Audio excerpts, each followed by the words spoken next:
जय हिंद बच्चों आज हमारा लेसन 4 का एक बहुत इम्पॉर्टेंट टॉपिक है जिसे आज हम क्लियर करेंगे। वो है सदिश और अदिश राशियाँ। तो ये सदिश और अदिश राशियाँ क्या होती हैं इसके बारे में हम देखते हैं। तो भौतिक विज्ञान में कुछ राशियाँ ऐसी होती हैं, कुछ भौतिक राशियाँ ऐसी होती हैं जिनमें दिशा की आवश्यकता नहीं होती है। हमें जो दिशा की आवश्यकता नहीं होती है तो ऐसी भौतिक राशियाँ सिर्फ परिमाण द्वारा व्यक्त की जाती हैं, उन्हें अदिश राशियाँ कहते हैं। जैसे लंबाई नापने के लिए आपको दिशा की ज़रूरत नहीं है। द्रव्यमान, समय, दूरी, चाल, कार्य, ऊर्जा, शक्ति, दाब, घनत्व, विद्युत धारा इनके लिए आपको कोई दिशा की आवश्यकता नहीं है, तो इनमें कोई दिशा जो नहीं है तो अदिश राशियाँ कहते हैं। दूसरी वो होती है जिनमें दिशा की आवश्यकता होती है। ठीक है, तो बिना दिशा वाली जितनी भी राशियाँ सब अदिश राशियाँ कहलाती हैं। फिर आती है सदिश राशियाँ। सदिश राशियाँ क्या होती हैं? विस्थापन, वेग, त्वरण, बल, संवेग, पृष्ठ क्षेत्रफल, बल, आघूर्ण, विद्युत क्षेत्र की तीव्रता, चुंबकीय क्षेत्र की तीव्रता आदि, ये जितनी भी राशियां हैं इन सब राशियों को इनके परिमाण और मात्रक के साथ साथ हमें इनकी दिशा भी चाहिए कि विस्थापन जो है तय की गई दूरी किस दिशा में, तो वो विस्थापन बन गए। वेग जो है चाल किस दिशा में, तो वो वेग बन गया। त्वरण जो है वेग में परिवर्तन की दर किस दिशा में हो रही है, बल किस दिशा में लग रहा है। क्योंकि बल जो है इससे हम सदिश को बहुत अच्छी तरह से समझ सकते हैं। मान लीजिए एक पिंड है, इस पर अब मैंने कहा 5 न्यूटन का बल लगा रहे हैं हम। जब तक मैं ये नहीं बताऊंगा कि 5 न्यूटन का बल किधर है तब तक इसका कोई महत्व नहीं रहेगा। मान लीजिए मैं इस पर कहता हूँ कि 5 न्यूटन के 2 बल लग रहे हैं। मान लो एक इधर लग रहा है और एक अपोजिट डायरेक्शन में इधर लग रहा है। ठीक है, और यही 5 न्यूटन के 2 बल अगर इस दिशा में लग रहे हैं और यही 5 न्यूटन के 2 बल एक इधर लग रहा है और एक इधर लग रहा है, तीनों केस में बहुत ज़्यादा डिफरेंस है। तो बिना दिशा के बल का कोई महत्व नहीं होता। इसी तरह से संवेग है, पृष्ठ क्षेत्रफल है, तो वे राशियाँ जिनमें परिमाण और दिशा दोनों की आवश्यकता होती है उन्हें सदिश राशियाँ कहते हैं। तो बहुत ही इंपॉर्टेंट होती हैं सदिश राशियाँ। ठीक है, तो सदिश राशियाँ जो होती है इनको हम परिमाण के साथ साथ दिशा की भी आवश्यकता होती है, तो इन्हें सदिश राशियाँ कहते हैं, इन्हें दर्शाने के लिए। अब देखो हमारे इस सदिश में जो हम यहाँ ज्योमेट्री यानी ज्यामिति का बहुत ज़्यादा उपयोग करेंगे। कैसे उपयोग करेंगे कि हम सदिश राशियों को एक बार ज्योमेट्रिकली रिप्रेजेंट करेंगे। तो कैसे व्यक्त करेंगे हम? तो उसके लिए सबसे पहले तो हमारा जो भी सदिश राशि है उसका जो हम लेटर इंग्लिश का कैपिटल लेटर लेते हैं उसके लिए उसके ऊपर एरो लगा देंगे। इस तरह से तीर का निशान लगा देंगे, जिस तीर का निशान बाएं से दाएं हाथ की तरफ होगी। जैसे ये देखो विस्थापन है तो विस्थापन को आर से लिख के ऊपर एरो लगा देते हैं, वेग के ऊपर एरो लगा दिया, त्वरण के ऊपर एरो लगा दिया, बल के ऊपर एरो लगा दिया। तो इससे ये पता चलता है कि ये कोई सदिश राशि है, ये कोई सदिश राशि है। अब ये ठीक है, ये सदिश राशि हमने देख दी, हमने बता दिया ये सदिश राशि है। तो इसे व्यक्त कैसे करते हैं? इसके लिए क्या करते हैं, हम एक तरीका अपनाते हैं। हम ज्यामिति में हम एक लाइन ड्रॉ करते हैं, एक सरल रेखा ड्रॉ करते हैं, और इस सरल रेखा की जो लंबाई है वो उस सदिश का मान होएगा। जैसे ये बल है, मान लीजिए 10 न्यूटन का बल, तो मैंने 10 सेंटीमीटर लंबी लाइन ड्रॉ कर ली। ठीक है, 10 सेंटीमीटर लंबी लाइन जो है वो ड्रॉ कर ली, तो वो 10 सेंटीमीटर जो हो गया लेंथ में वो उस बल का परिमाण हो गया। और उसके ऊपर ये एरो लगा दिया मैंने, ऐसे ये एरो का निशान लगा दिया। ये क्या बता रहा है कि वो बल की दिशा किधर है। मान लीजिए पूर्व दिशा है तो वो 10 न्यूटन का बल पूर्व में है। मान लीजिए वो बल ऐसे लगाया मैंने, ये पश्चिम दिशा है, 10 न्यूटन का बल पश्चिम दिशा है। अब इससे जस्ट आधा अगर मैं एरो लगाता हूँ उसी दिशा में तो वो 5 न्यूटन होगा, तो 5 न्यूटन का बल पश्चिम दिशा में हो गया। तो इस तरह से हम मान लीजिए हमने ये एक सदिश बनाया जिसकी लंबाई जो है वो 20 है। ठीक है, 20 सेंटीमीटर। तो इसका मतलब जिस सदिश को मैं इससे व्यक्त कर रहा हूँ उसका मान 20 है। अब वो 20 कुछ भी हो सकता है। अगर वो विस्थापन है तो 20 मीटर भी हो सकता है, अगर वो वेग है तो 20 मीटर प्रति सेकंड भी हो सकता है, अगर वो त्वरण है तो वो 20 मीटर प्रति सेकंड स्क्वायर भी हो सकता है, अगर वो बल है तो 20 न्यूटन हो सकता है। कहने का मतलब जो भी सदिश है उस सदिश का परिमाण जो है वो इसकी लंबाई द्वारा व्यक्त किया जाएगा, और उसकी दिशा को इसके आगे जो एरो लगाए हमने उसके द्वारा व्यक्त किया जाएगा। तो इस तरह से हम क्या करते हैं, ज्योमेट्रिकली यानी ज्यामितीय रूप से किसी सदिश को दिखाते हैं। अब सदिश राशि जो होती है वो दो चीज़ों से मिलकर बनी होती है। एक तो उसका परिमाण में मतलब संख्यात्मक मान, और उसका जो मात्रक होता है। जैसे बल के लिए बात करता हूँ मैं, बल है तो मैंने बल कहा 5 न्यूटन। अब 5 न्यूटन का बल किधर लग रहा है, पूर्व दिशा में, पूर्व दिशा में। तो 5 न्यूटन तो क्या हो गया, परिमाण हो गया, और दिशा क्या आ गई, पूर्व में। इसी तरह से पश्चिम में, उत्तर पश्चिम में, ठीक है, किसी भी दिशा में हो सकता है। तो इस तरह से सदिश राशि क्या होती है, उसमें परिमाण होती है और एक दिशा होती है और इसे एक सरल रेखा द्वारा एरो लगाकर दर्शाया जा सकता है, जिसमें एरो की लेंथ जो होती है उस सदिश का परिमाण होता है, और ये जो इसके एरो का जो साइन है किस दिशा में है उस चीज़ को बताता है। अब यहाँ पर इस ए सदिश का परिमाण अगर मैं व्यक्त करना है हमें, तो हम क्या करते हैं, इसका मॉडुलस लगा देते हैं, इसके मोड लगा देते हैं। मोड लगाते ही ये क्या हो जाता है, ये संख्यात्मक मान बन जाता है। ये सदिश नहीं है, ये संख्या बन गई है, 10, 20, 50, 100। तो सरल रेखा की जो लंबाई है P से Q तक, वो क्या होगा, ए सदिश का परिमाण। तो कभी भी कहीं पर भी मान लीजिए कोई सदिश है अगर ऐसे लगा देंगे हम, तो इसका मतलब हम उसके संख्यात्मक मान की बात कर रहे हैं, उसमें से दिशा हटा दी हम। तो ये किसको व्यक्त करता है, परिमाण को। हम सिंपली इसे ऐसे भी लिख सकते हैं, कोई ए सदिश है उसका परिमाण लिखना है तो हम सिंपली ऐसे भी लिख सकते हैं, ठीक है। तो ये भी आपको आगे दिखेगा अब बात आती है स्थिति सदिश कि ये जो सदिश होते हैं, सबसे पहला हम पढ़ते हैं स्थिति सदिश। मान लीजिए आपके पास ये कण है P, इस कण P की ये मूल बिंदु है, ये x अक्ष है, ये y अक्ष है, ठीक है। तो ये मूल बिंदु होता है। तो मूल बिंदु के सापेक्ष आपको बताना है बिंदु P किस दिशा में। मान लो ये पूर्व दिशा है, ठीक है, ये क्या है, ये पूर्व दिशा है, ये मान लीजिए उत्तर दिशा है ना। तो आपका जो P पॉइंट है वो इस दिशा में है, तो ये लगभग क्या हो गया, उत्तर पूर्व दिशा हो गई। तो इस तरह से इसकी दिशा को बताना है और इसकी यहाँ से क्या दूरी है वो बतानी है। तो दो चीज़ें हमें बतानी है, तो हम क्या करते हैं, इसे सदिश रूप में व्यक्त करते हैं। कैसे कि मूल बिंदु के सापेक्ष हम इस बिंदु P को मिला देंगे जिसकी स्थिति बतानी है, और ये एरो लगा देंगे। तो ये जो हमने तीर लगाया है ये क्या कर रहा है, बिंदु P की स्थिति को बताने वाला एक सदिश बन गया, इसको स्थिति सदिश बोलते हैं। ऐसे ही एक बिंदु यहाँ पर है, मान लीजिए Q, जैसे ये है Q बिंदु, ये P बिंदु है, तो P बिंदु का स्थिति सदिश तो क्या हो गया, R1 हो गया, और Q बिंदु का स्थिति सदिश क्या हो गया, R2 हो गया। तो बिल्कुल क्लियर दिख रहा है कि दोनों बिंदुओं की स्थितियाँ अलग अलग हैं, तो दोनों की स्थिति सदिश अलग अलग हैं, दोनों की मूल बिंदु से दूरियाँ भी अलग अलग हैं। तो ये देखो R1 है, ये R2 है, दोनों के परिमाण अलग हैं। तो स्थिति सदिश क्या होता है, किसी भी कण की मूल बिंदु के सापेक्ष स्थिति को दर्शाने वाला सदिश जो है वो स्थिति सदिश कहलाता है। बहुत ही इंपॉर्टेंट होता है ये। फिर आता है विस्थापन सदिश। अब विस्थापन क्या होता है, हम जैसे तय की गई दूरी और विस्थापन में फ़र्क समझेंगे। तय की गई दूरी में हम कहते हैं कि कोई पिंड जो है वो 10 मीटर दूरी तय करता है, कोई पिंड जो है 100 किलोमीटर दूरी तय करता है। हम उसमें दिशा नहीं बताते, हम सिंपल ये कहते हैं कि इतनी दूरी तय की, दिशा नहीं है तो वो क्या होगा, तय की गई दूरी होगी। लेकिन अगर मैं ये कहूँ कि कोई कण जो है वो पूर्व दिशा में 10 मीटर दूरी तय करता है, तो दिशा आ गई ना इसमें, पूर्व दिशा, तो फिर वो क्या बन जाएगा, विस्थापन। अब विस्थापन क्या हुआ कि कण किसी समय यहाँ था और वो यहाँ आ गया, P से Q पर आ गया। तो P से Q पर आ गया तो एक निश्चित दिशा में आया P से Q की तरफ, P से Q एक निश्चित दिशा है, ठीक है। तो यहाँ पर ये तय की गई दूरी क्या कहलाएगी, ये विस्थापन कहलाएगी। अब इसको हम स्थिति सदिश के रूप में कैसे लिख सकते हैं, देखो P पर कण का स्थिति क्या है, स्थिति सदिश क्या है, R1 है, और Q पर कण का स्थिति सदिश क्या है, R2 है, ठीक है। तो P से Q तक कण का विस्थापन कितना होगा, ये देखो P से Q तक कण के विस्थापन को मैंने नए सदिश R द्वारा व्यक्त कर दिया। तो इस तरह से कण P से Q पर चला गया, तो विस्थापन सदिश क्या होगा इसका, PQ सदिश। हम इसे ऐसे भी लिख सकते हैं PQ सदिश, या हम इसे ऐसे भी लिख सकते हैं R सदिश। बस क्या करना है हमें, उसके सिंबल के ऊपर एक तीर का निशान लगाना है। तो कण P से Q तक आ गया, तो इसको हम क्या बोलेंगे, विस्थापन सदिश बोलेंगे। तो यह सदिश किसी कण की दिए गए समय अंतराल में स्थिति में परिवर्तन को दर्शाता है, यानी कण से कहाँ पहुंच गया उसको बताता है। अर्थात कण का P से Q तक विस्थापन सदिश कैसे लिखेंगे हम, R सदिश बराबर PQ सदिश, और इसे R2 माइनस R1 लिखा। ये कैसे आया ये मैं अभी आपको बताऊंगा सदिशों के योग के त्रिभुज नियम से।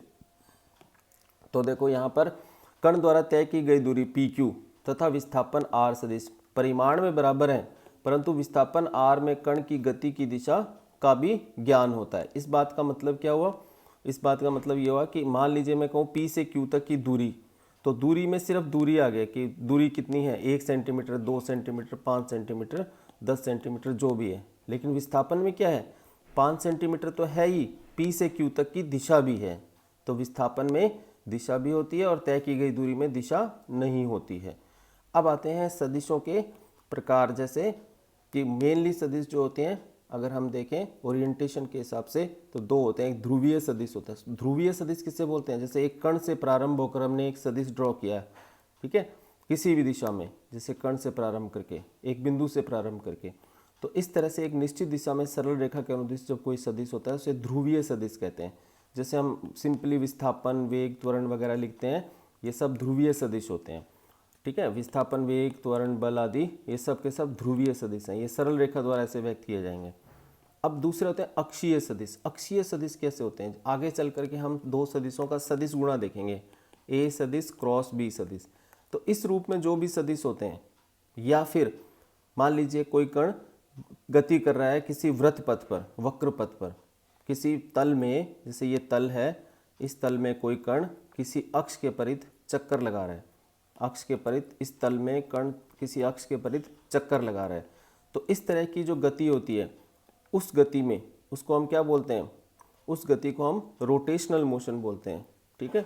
तो उस रोटेशन में, उस घूर्णन गति में, उस घूर्णन गति के अंदर जो कण गति कर रहा है उसके जितने भी पैरामीटर्स होते हैं वो सब क्या होते हैं? किसी अक्ष के अनुदिश होते हैं। तो इस तरह के जो पैरामीटर्स यानी जो भौतिक राशियाँ होंगी जो घूर्णन गति से संबंधित हैं उन्हें हम अक्षीय सदिश कहते हैं। तो अक्षीय सदिश कैसे होते हैं?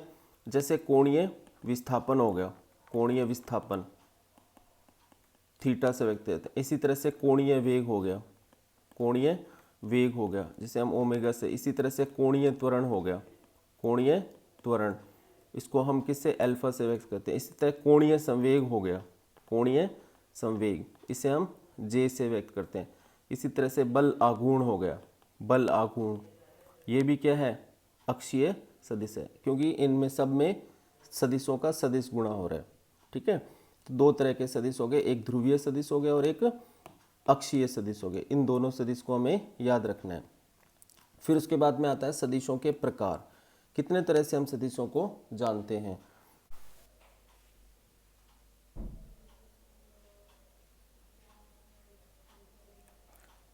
सदिशों के प्रकार में हम यहाँ पर कुछ विभिन्न प्रकार के सदिश देखते हैं। सबसे पहले हम देखते हैं तुल्य सदिश। तुल्य का मतलब एक जैसे। तो दो सदिश जो मान में बराबर हैं और दिशा उनकी एक ही है, उनको तुल्य सदिश कहते हैं। जैसे मान लो ए सदिश है, वो खुद का क्या हो गया? तुल्य सदिश हो गया। तो तुल्य सदिश का मतलब कोई भी सदिश खुद के बराबर है तो तुल्य सदिश होगा। और सदिश में दो ही चीजें होती हैं, एक दिशा होती है, एक परिमाण होता है। अगर दो सदिश एक ही दिशा में और बराबर लंबाई के यानी बराबर परिमाण के तो उन्हें तुल्य सदिश कहते हैं। दूसरा आता है विपरीत सदिश। अब कोई भी सदिश है, उस सदिश के आगे माइनस का चिन्ह लगा दो, वो विपरीत सदिश बन जाएगा। कैसे? कि आपको क्या करना है, सिर्फ जैसे ये ए सदिश मैंने ज्योमेट्रिकली इस तरह से, ये एक बी सदिश दिखाया मैंने ज्योमेट्रिकली इस तरफ, तो अगर आपको इसका विपरीत सदिश बनाना है तो बस इसके आगे माइनस लगा दो। माइनस लगाते ही इसकी दिशा पलट जाएगी।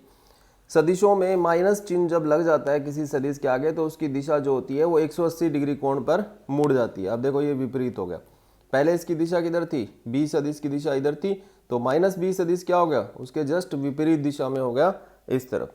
तो कोई भी सदिश के आगे अगर माइनस लग गए तो आप उसकी दिशा को इन्वर्ट कर दो। मान लीजिए ये ए सदिश इस तरफ है, माइनस ए सदिश बनाना है तो उसी बिंदु से उतनी लंबाई का बिल्कुल विपरीत दिशा में यानी 180 डिग्री कोण घुमा दो उसको, यानी बाउंस बैक हो गया वो। तीसरा आता है इकाई सदिश, मोस्ट इंपॉर्टेंट है, बहुत ही इंपॉर्टेंट है इकाई सदिश। इकाई सदिश किसको कहते हैं? सदिश में दो चीजें होती हैं, एक होता है परिमाण, एक होता है परिमाण और दूसरा होता है दिशा। तो ये दिशा को व्यक्त करने वाली जो राशि है ना वो इकाई सदिश है। तो अगर मैं परिमाण हटा लूं सदिश में, यानी परिमाण से भाग दे दूं, तो परिमाण से परिमाण कट जाएगा। तो किसी भी सदिश में अगर परिमाण से भाग दे दूं तो परिमाण उसमें से हट जाएगा, क्या बचेगी? सिर्फ दिशा बचेगी। वो दिशा ही इकाई सदिश है। अर्थात इकाई सदिश क्या होता है? ऐसा सदिश जिसका परिमाण इकाई होता है, इकाई सदिश कहलाता है, ठीक है। और इसे कैसे व्यक्त किया जाता है? जैसे हम किसी सदिश को कैसे व्यक्त करते हैं? उसके सिंबल के ऊपर एरो लगा करके। इसी तरह से इस सदिश का अगर इकाई सदिश बताना है तो उसके ऊपर कैप लगा देंगे इस तरह से। तो ये बताता है कि इस सदिश का ये क्या है? इकाई सदिश है, यानी इसकी दिशा है ये। तो हमारे पास कुछ प्री डिफाइंड यूनिट वेक्टर्स होते हैं। इकाई सदिश मतलब यूनिट वेक्टर्स। तो देखो x प्लस एक्स अक्ष के अनुदिश हमारे पास प्री डिफाइंड यूनिट वेक्टर होता है एक आई कैप। तो जब भी मैं आई कैप लिखूंगा किसी भी सदिश में तो आप समझ लो कि ये जो है एक्स अक्ष के अनुदिश है। किस एक्स अक्ष के? प्लस एक्स अक्ष के अनुदिश। अब इसी को अब देखो, अगर मुझे माइनस एक्स अक्ष के अनुदिश लेना है तो हम क्या लिखेंगे? माइनस आई कैप लिख देंगे, क्योंकि मैंने क्या कहा था, किसी भी सदिश के आगे माइनस लगा दो तो वो 180 डिग्री कोण घूम जाता है। तो 180 डिग्री कोण घूमने का मतलब क्या हो गया? माइनस एक्स अक्ष। तो माइनस एक्स अक्ष के अनुदिश इकाई सदिश क्या होगा? माइनस आई कैप। उसी तरह से देखो प्लस वाई एक्स के अनुदिश इकाई सदिश क्या है? जे कैप। तो अगर मैं इसके आगे माइनस लगा दूं, माइनस जे कैप किधर होगा फिर? माइनस वाई एक्स के अनुदिश, माइनस जे कैप। इसी तरह से देखो ये जेड एक्स के अनुदिश इकाई सदिश हो गया के कैप। तो माइनस जेड एक्स के अनुदिश इकाई सदिश क्या होगा? माइनस के कैप। यानी ये आई जे और के, ये तीन जो इकाई सदिश हैं ये प्री डिफाइंड है, जो तीन एक्सिस के अलोंग होते हैं। अब अगर इनकी दिशा को पलट दें हम, यानी माइनस लगा दें, तो ये बिल्कुल विपरीत दिशा में हो जाते हैं। तो माइनस के कैप अगर लिखा हुआ है तो वो माइनस जेड एक्स के अनुदिश है, वो माइनस जेड एक्स के अनुदिश। माइनस आई कैप लिखा है तो वो माइनस एक्स अक्ष के अनुदिश है, माइनस आई कैप। इसी तरह माइनस जे कैप लिखा है तो वो माइनस वाई एक्स के अनुदिश है। तो इस तरह से हम इनको लेते हैं। अब इकाई सदिश निकालेंगे कैसे? हम कोई सदिश दे रखा है, उसका इकाई सदिश निकालना है, कैसे निकालेंगे?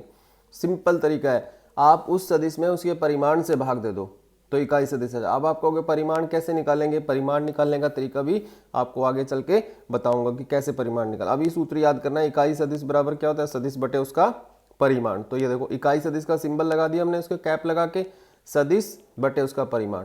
किसी भी सदिश का परिमाण कैसे व्यक्त किया जाता है? सिंपल ऐसे, या फिर उसमें हम क्या लगा देते हैं? मॉड लगा देते हैं, मॉडुलस लगा देते हैं, इस तरह से व्यक्त करते हैं। सिंपल है बिल्कुल। अब देखो मैंने क्या कहा था, इकाई सदिश जो होते हैं उनके परिमाण क्या होते हैं? एक होते हैं। तो आई का मॉडुलस, जे का मॉडुलस और के का मॉडुलस, तीनों क्या होंगे? एक के बराबर होंगे। तो कोई भी सदिश है, अगर मान लीजिए मैंने आपको कोई सदिश है, आपको नहीं पता ये क्या है, तो आप इसका परिमाण क्या लोगे? एक लोगे बस। तो अब देखो हम यहाँ पर एक बहुत ही इंपॉर्टेंट बात देखते हैं कि इकाई सदिश बराबर सदिश बटे उसका परिमाण। तो सदिश बराबर क्या होगा? तो बटे वाली राशि को सामने गुणा कर दिया मैंने, तो सदिश बराबर क्या होगा? परिमाण इंटू दिशा। तो अब ये इतनी इंपॉर्टेंट है कि ये जो है आप ये समझ लीजिए कि ये इस पूरे लेसन का ये सार है। क्या है ये? इसे ध्यान से देखिए आप। तो इसमें देखो कोई भी सदिश अगर आपको व्यक्त करना है तो आपको दो चीज़ें चाहिए, एक परिमाण और एक इकाई सदिश। तो आगे चल करके कोई भी सदिश को जब हम व्यक्त करेंगे तो हम इसी तरह से व्यक्त करेंगे। मैं आपसे एक उदाहरण देता हूँ मैं आपको। मान लीजिए ये पिंड पड़ा है, ठीक है। इस पिंड पर आपने इधर लगाया 50 न्यूटन का एक बल लगाया, और ये जो दिशा है ये प्लस एक्स अक्ष है। तो आप इसे सदिश रूप में व्यक्त करिए। तो आप बल को सदिश रूप में कैसे व्यक्त करोगे? आप लिखोगे एफ सदिश बराबर 50 न्यूटन, और क्योंकि ये एक्स अक्ष के अनुदिश है आई कैप लगा दोगे। मैं आपसे कहता हूं कि इसी तरह से कोई और बल है, मान लीजिए कोई भी बल है, या कोई मान लीजिए विस्थापन है, ये कण है, ये क्या कर रहा है? ये प्लस वाई एक्स के अनुदिश ये 5 मीटर पर सेकंड की चाल से चल रहा है। किधर? प्लस वाई एक्स के अनुदिश। तो आप इसे कैसे लिखोगे? इसको वेग को लिखोगे आप 5 मीटर पर सेकंड, और किधर है? प्लस वाई एक्स के अनुदिश है ना, तो यहाँ लिख दोगे जे कैप, ठीक है। इसी तरह से और उदाहरण से देख सकते हैं हम। मान लीजिए कोई कण है और वो त्वरित गति कर रहा है, और ये कैसे त्वरित गति कर रहा है? 2 मीटर पर सेकंड स्क्वायर से वो प्लस जेड अक्ष के अनुदिश जा रहा है। तो आप उसका त्वरण कैसे लिखोगे? त्वरण ए बराबर, पहले परिमाण लिख दोगे 2 मीटर पर सेकंड स्क्वायर, और फिर उसकी इकाई सदिश लिख दोगे दिशा। तो किधर जा रहा है? प्लस जेड एक्स के अनुदिश, तो आपने के कैप लिख दिया। तो इस तरह से आपने, तो आप देख रहे हो कि कोई भी सदिश में एक तो परिमाण लिख रहे हैं हम और उसका इकाई सदिश लिख रहे हैं। तो इस तरह से हम किसी भी सदिश को व्यक्त कर सकते हैं। तो ये हमें समझ आना चाहिए। तो सदिश बराबर परिमाण इंटू इकाई सदिश, तो दिशा का मतलब इकाई सदिश से हो गया। तो इस तरह से हमने ये देखा। उसके बाद में आता है अगर मान लीजिए किसी सदिश के साथ अदिश राशि का गुणा कर दें तो क्या होगा? तो अदिश राशि का गुणा कर देंगे, संख्यात्मक मान का गुणा कर देंगे, मतलब कहने का संख्या का गुणा कर देंगे, तो उसका जो उसका परिमाण है वो उतने गुना बढ़ जाएगा, ठीक है। तो जैसे ये ए सदिश है, तो इसकी लंबाई जैसे मान लीजिए अभी 5 सेंटीमीटर, अगर आप इसे 2 से गुणा कर दोगे तो इसकी लंबाई कितनी हो जाएगी? 10 सेंटीमीटर। तो किसी भी सदिश में इकाई सदिश किसी भी सदिश में मान लीजिए अदिश राशि से गुणा करने पर उसके परिमाण में उसी हिसाब से परिवर्तन आ जाता है। अब मान लीजिए -2 से गुणा करते अगर आप, तो इसकी दिशा क्या हो जाती? पलट जाती, तो ये -2a हो जाता। इस तरह से ये है। फिर आता है शून्य सदिश। अब ये शून्य सदिश का क्या मतलब है?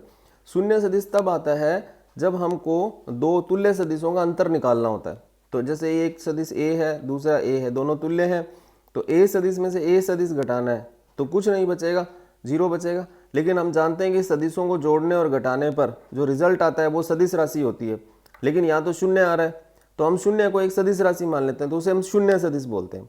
तो शून्य सदिश क्या होगा? ऐसा सदिश जिसमें जो परिमाण होता है वो शून्य होता है और इसकी कोई दिशा निश्चित नहीं होती, क्योंकि ये शून्य वैल्यू है तो इसकी दिशा क्या मानेंगे हम? तो शून्य सदिश कहलाता है। अब इसका मेन जो यूज है, इसका सिग्निफिकेंस क्या है, फिजिकल सिग्निफिकेंस क्या है, मतलब भौतिक महत्व क्या है? तो मान लीजिए आपके हाथ में कोई बॉल है, आपने बॉल को सीधा ऊपर की तरफ फेंका, बॉल ऊपर जाएगी, ऊपर जाएगी, ऊपर जाएगी। जैसे वो ऊपर जाती जाएगी उसकी चाल या वेग घटता जाएगा, एक जगह जाकर वो 0 हो जाएगा, तो ये अधिकतम ऊंचाई होगी। फिर यहाँ से बॉल नीचे आएगी वापस, है ना? तो आप ये बताओ कि जब किसी चीज को, किसी पिंड को आप ऊपर की तरफ फेंकते हो ऊर्ध्वाधर, तो अधिकतम ऊंचाई पर उसका वेग कितना होता है? उसका अधिकतम ऊंचाई पर वेग क्या होता है? 0 होता है। और वेग क्या है? सदिश राशि। तो वेग 0 है तो इसका मतलब ये क्या हो गया? एक शून्य सदिश हो गया। तो पिंड का वेग शून्य सदिश होता है। ठीक है, तो इस तरह से ये चीज हम देखते हैं। फिर नेक्स्ट हम क्या देखते हैं? अब जो आता है वो बहुत ही इंपॉर्टेंट है कि दो सदिशों का योग, यानी दो सदिश राशियां हैं, उन्हें आपस में जोड़ना है। तो सदिशों का योग जो है वो कब काम आता है, मतलब सदिशों का योग करने की जरूरत क्यों पड़ती है? योग करने की जरूरत ऐसे पड़ती है कि ये देखो, अभी मैं आपको बताता हूँ। मान लीजिए ये पिंड है, इस पिंड पर आपने 2 बल लगाए। इस बल को हमने लिख दिया P न्यूटन और इस बल को हमने लिख दिया Q न्यूटन। अब मान लीजिए आपने यहाँ से रस्सी डाली और एक ट्रंक पर एक जना इसको इधर खींच रहा है और एक जना यहाँ से 30 डिग्री कोण बना के इस तरफ खींच रहा है मान लो। तो अब मुझे ये पता करना है कि दोनों जब इसको खींच रहे हैं तो परिणाम स्वरूप इसमें जो परिणामी बल जो लगेगा उसकी दिशा क्या होगी? तो परिणामी बल इन दोनों के बीच में ही किसी दिशा में लगेगा, यानी इसके कारण और इसके कारण। मान लीजिए ऊपर वाला बल ये क्यों नहीं है, अगर खाली पिंड पर P बल लग रहा है तो वो खींच करके इस दिशा में चला जाएगा, P की दिशा में। मान लीजिए सिर्फ पिंड पर इस दिशा में एक बल लग रहा है तो ये पिंड ऊपर की तरफ चला जाएगा। लेकिन अगर एक बल इधर लग रहा है और एक बल इधर लग रहा है, तब परिणामी बल की दिशा क्या होगी उसको पता करने के लिए हम क्या करते हैं? सिंपली हम क्या करते हैं? दोनों सदिश को जोड़ देते हैं। तो किसी कण पर जब दो सदिश एक टाइम पर एक्ट करते हैं तो उन दोनों से रिजल्टेंट क्या बनता है, उसके लिए हम क्या करते हैं? सदिशों को आपस में जोड़ देते हैं। तो उसको जोड़ करके जो रिजल्ट मिलेगा वो भी एक सदिश होगा। जैसे P सदिश को Q सदिश से जोड़ा तो रिजल्ट क्या आ गया? R सदिश। तो R सदिश भी क्या एक सदिश है। तो इस तरह से हम क्या करते हैं? सदिशों का योग करते हैं परिमाण निकालने के लिए, और उसकी दिशा हम कैसे ज्ञात करेंगे वो हम इसमें देखेंगे। तो देखो, सदिशों का योग ज्ञात करने के लिए हमारे पास कुछ नियम होते हैं। सबसे पहला जो नियम है और सबसे इम्पॉर्टेंट फंडामेंटल जो लॉ है वो है सदिशों के योग का त्रिभुज नियम। अब ये जो त्रिभुज नियम है ये क्या है इसको समझते हैं। मान लीजिए आपको दो सदिश दिए हुए हैं, P सदिश और Q सदिश। सदिश का मतलब आप ये समझ लो, मान लीजिए ये दो बल हैं, ये P है और ये Q है, जो कि एक कण पर थीटा कोण पर कार्यरत है, सेम एक ही टाइम पर, दोनों एक ही टाइम पर लग रहे हैं। तो ये जो कण है इस पर ये कार्य कर रहे हैं। हमें बताना है कि कण पर परिणामी बल क्या होगा। तो हम क्या करेंगे? P को और Q को सदिश रूप में जोड़ देंगे, तो P + Q लिख देंगे। तो अब जो नया मान बनेगा वो भी एक सदिश होगा। तो ये इनका परिणामी हो गया, यानी ये इनका योग हो गया। अब हमारा उद्देश्य क्या है यहाँ पर? हमारा उद्देश्य यह है कि ये जो इनका परिणामी आया है इसका मान और इसकी दिशा क्या है, यानी इन दोनों के जोड़ से जो नया सदिश बना है उस नए सदिश में उस सदिश का परिमाण क्या है और उसकी दिशा क्या है वो पता करना है। तो उसके लिए हम क्या करते हैं? एक नियम लगाते हैं, त्रिभुज नियम। अब त्रिभुज नियम क्या कहता है? त्रिभुज नियम ये कहता है कि आप एक त्रिभुज ले लीजिए और उसमें इन सदिशों को ले लीजिए। तो अब एक सदिश में एक बड़ी इंपॉर्टेंट बात मैं आपको बताता हूँ कि दो सदिशों के बीच जो कोण होता है वो कैसे डिसाइड किया जाता है। तो मान लीजिए दो सदिशों के बीच आपको कोण बताना है, तो आप हमेशा उन दोनों सदिशों की जो टेल होती है, टेल यानी उनकी जो पूंछ होती है, जो सिरा होता है, उस सिरे को आपस में मिलाओगे और सिरे के बीच जो कोण होगा उसको आप उनके बीच का कोण मानोगे। मान लीजिए एक सदिश ये इस दिशा में है, ठीक है, और दूसरा सदिश इस तरह से आपने इस बिंदु पर ऐसे मिला दिया। ठीक है। और ये कोण आपको दे रखा है 120 डिग्री। ये कोण कितना दे रखा है आपको? 120 डिग्री। तो आप क्या करोगे, ये जो सदिश है इसे ऐसे का ऐसा विस्थापित कर दोगे आगे, ऐसे का ऐसा आगे विस्थापित कर दिया आपने, इससे इस पर कोई फर्क नहीं पड़ेगा। अब दोनों की टेल मिला दी और ये कोण जो बना, ये कोण सदिशों के बीच का कोण होगा। तो 120 डिग्री कोण नहीं होगा सदिशों के बीच में। मान लीजिए इस तरह से, मैं इससे बना के दिखाता हूँ आपको। जैसे ये एक ये हो गया और एक ये हो गया, ठीक है। और ये कोण आपको दे रखा है 120 डिग्री। तो इन दोनों सदिशों के बीच कोण 120 डिग्री नहीं होगा।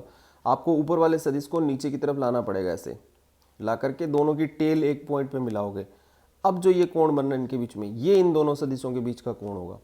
तो दो सदिशों के बीच का कोण अगर निकालना है तो आपको क्या करना पड़ेगा, दोनों सदिशों की टेल जो है वो सेम पॉइंट पे लेनी पड़ेगी। अब ये कोण कितना हो गया, 180 में से 120 घटा दो तो 60 डिग्री का कोण हो गया। तो दोनों सदिशों के बीच कोण 60 डिग्री है, 120 डिग्री नहीं है। तो इसका मतलब क्या हो गया कि दो सदिशों के बीच कोण निकालना है तो उनकी टेल जो है एक पॉइंट पर होनी चाहिए, तब आप उनका निकाल सकते हो। दूसरी बात कि किसी भी सदिश को हम विस्थापित कर सकते हैं। कैसे विस्थापित करने का मतलब क्या होता है? विस्थापित करने का मतलब ये होता है, जैसे ये सदिश है, इस सदिश को मैं यहाँ से एज इट इज़ उठा करके और ऐसे करके यहाँ ला सकता हूँ, ऐसे, इसको बोलते हैं विस्थापित करें। तो इससे इसमें इस सदिश में कोई फर्क नहीं पड़ेगा, ठीक है। ऐसे ही मैं क्या कर सकता हूँ, ये वाला जो सदिश है, ये वाला सदिश, इस वाले सदिश को मैं क्या कर सकता हूँ, बिल्कुल एज इट इज़ उठा करके यहाँ ला सकता हूँ, ऐसे, ठीक है। तो ये चीज़ मैं कर सकता हूँ। तो जैसे मैं इसको यहाँ से उठाकर यहाँ लाया हूँ, ऐसे ही मैं इसको भी उठा करके यहाँ से उठा करके और ऐसे ला सकता हूँ, ऐसे, बिल्कुल ऐसे कैसे, ठीक है। तो वही मैंने यहाँ पर किया है। देखो अब इस नीचे वाले चित्र में देखो मैंने क्या किया है कि जो क्यू सदिश है इसे मैं उठा करके और यहाँ ले आया। ये देखो, ये देखो क्यू सदिश को मैं ऐसे ले आया उठा करके, ठीक है। तो मैंने क्या किया, यहाँ पर एक त्रिभुज बनाया। अब त्रिभुज को ध्यान से देखो, ये त्रिभुज है एक ABC। तो त्रिभुज में AB भुजा जो है, AB भुजा वो क्या कर रही है, P सदिश को व्यक्त कर रही है परिमाण और दिशा में। यानी AB भुजा त्रिभुज की जो है उसकी लंबाई उतनी ही है जितना P सदिश का मान है, और उसकी दिशा भी वही है जो P सदिश की दिशा है। अब मान लीजिए ये जो दिशा पूर्व दिशा है, तो यहाँ P सदिश की दिशा भी क्या है, पूर्व दिशा। एज इट इज़ मैंने इसको यहाँ पर लिया है। अब Q वाले को उठा के मैं यहाँ ले आया था ऐसे, है ना, Q को मैं इधर ले आया उठा करके। अब Q को जब मैं यहाँ उठा के लाया तो ये त्रिभुज की दूसरी भुजा को व्यक्त कर रहे हैं परिमाण और दिशा में। यानी त्रिभुज की ये भुजा उसी तरफ है जिस तरफ Q सदिश है, और इसकी लंबाई भी उतनी है जितनी Q सदिश की है। और तीसरी जो भुजा है अब त्रिभुज की, वो क्या है, ये वाली भुजा, ये। तो ये भुजा जो होगी ये इनके विपरीत क्रम में परिणामी सदिश को व्यक्त करेगी। तो देखो AB और BC ये क्या हो गए, दो सदिश हो गए, और ये दोनों सदिश क्या हैं, क्रमागत हैं। और दो सदिश परिमाण और दिशा में किसी त्रिभुज की दो क्रमागत भुजाओं को व्यक्त करते हैं, तो त्रिभुज की जो तीसरी भुजा होती है वो ऑटोमेटिकली विपरीत दिशा में उन दोनों सदिशों के योग या परिणामी को व्यक्त करेगी। तो त्रिभुज की जो तीसरी भुजा है, तो ज्योमेट्रिकली अगर आप ये करेंगे तो भी आपको रिजल्ट मिल जाएगा। तो ये इसकी जो लंबाई होगी वो क्या हो जाएगा, परिणामी का सदिश का मान हो जाएगा, और इसकी जो दिशा हो जाएगी, ये दिशा यहाँ से निकालेंगे हम कोण के द्वारा, वो क्या हो जाएगी, परिणामी सदिश का परिमाण हो जाएगी। तो अब हम इसको, ये तो मैंने आपको वैसे समझाया, अब हम इसको परिभाषा के रूप में देखते हैं। यदि किसी त्रिभुज की दो भुजाओं को परिमाण और दिशा में दो क्रमागत सदिशों द्वारा व्यक्त किया जाता है, तो त्रिभुज की तीसरी भुजा विपरीत क्रम में इनके परिमाण व दिशा को व्यक्त करती है। यही सदिशों के योग का त्रिभुज नियम है। यानी कहने का मतलब ये है कि अगर हमारे पास दो सदिश हैं, एक P सदिश और एक Q सदिश, उसकी सहायता से हम जितना उसका परिमाण है उतना त्रिभुज की दो भुजाओं की लंबाई ले लेंगे। तो त्रिभुज की जो तीसरी भुजा की लंबाई होगी वो क्या होगा, उन सदिशों का परिमाण हो गया, और वो तीसरी भुजा की जो दिशा होगी वो पहले दो सदिशों की विपरीत क्रम में होगी। ये देखो त्रिभुज में विपरीत क्रम कैसे बना, ये दोनों समान क्रम में, ठीक है। अगर ये इधर होता तो समान क्रम में होता, लेकिन ये इस दिशा में तो ये विपरीत क्रम में, तो ये इनका परिमाण हो गया, ठीक है। तो इसकी जो लंबाई आएगी वो इन दोनों सदिशों के योग का रिजल्टेंट होगा। तो इस तरह से ये चीज़ हम देखते हैं। उसके बाद में आता है इसका गणितीय विश्लेषण, कि मैथमेटिकली हम इसको कैसे फाइंड करें, उसको फाइंड करने का तरीका क्या है। तो हमारा टॉपिक है आर का परिमाण। इसके लिए हम क्या करते हैं, इसके लिए हम सबसे पहले जो दो सदिश हैं उससे हम त्रिभुज की दो भुजाएं बना लेते हैं, P और Q। उसके बाद में हम क्या करते हैं कि इसके शीर्ष से एक लंब डालते हैं, कौन सी भुजा पर, इस AB भुजा पर। ये हमने लंब डाला और इस तरह से हमने ये त्रिभुज तैयार कर लिया, ये वाला। अब चूंकि हमारे P और Q सदिश के बीच जो कोण था वो थीटा था, तो वो कोण यहाँ पर क्या होगा, थीटा होगा। तो ये थीटा कोण यहाँ पर हमने ले लिया। अब हमें क्या करना है कि यहाँ पर पाइथागोरस प्रमेय लगानी है। तो पाइथागोरस प्रमेय आप जानते ही हो, समकोण त्रिभुज पे लगती है। तो हम ये वाला त्रिभुज लेंगे। तो हम क्या करेंगे कि त्रिभुज से, ये तो हमने कर लिया। अब देखो हम समकोण त्रिभुज ACN में, ANC, तो कर्ण का स्क्वायर बराबर आधार का स्क्वायर प्लस लंब का स्क्वायर। तो कर्ण कितना है AC, तो AC का स्क्वायर, आधार कितना है AN, तो AN का स्क्वायर, और लंब कितना है NC, तो NC का स्क्वायर। अब ये जो AN है यहाँ से लेकर यहाँ तक, इसको हम दो हिस्सों में यहाँ देखते हैं, AB और BN। तो हम इसको AN को क्या लिख देते हैं, AB प्लस BN। अब A से लेकर B तक जो लंबाई है वो P सदिश का परिमाण है, ठीक है।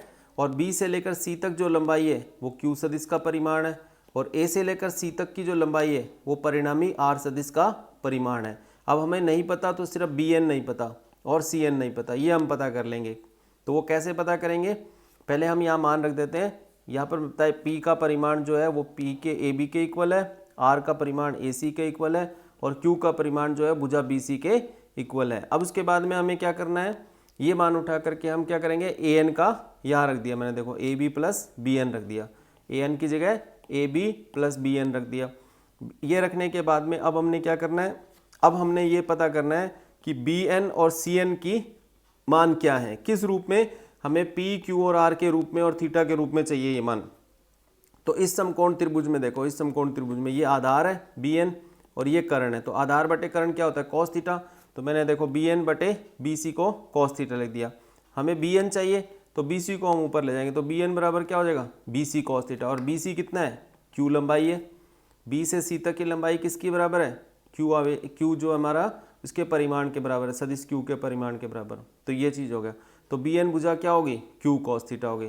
अब इसी तरह से देखो NC बटे BC, इस त्रिभुज में देखो, ये वाला जो त्रिभुज है, ये वाला जो N से लेकर ये C तक की जो ये लंब है, तो ये बटे कर्ण, लंब बटे कर्ण क्या होगा, इस कोण के लिए साइन थीटा होगा। तो हमने यहाँ लिख लिया NC बटे BC बराबर साइन थीटा। तो NC बराबर क्या होगा, BC साइन थीटा, और BC कितना है, वही Q है, तो Q साइन थीटा। अब ये परिमाण है, ये सदिश नहीं है, ये लंबाई के रूप में होगा। तो इस तरह से BN का मान भी निकाल लिया और NC का मान भी निकाल लिया, Q sine theta.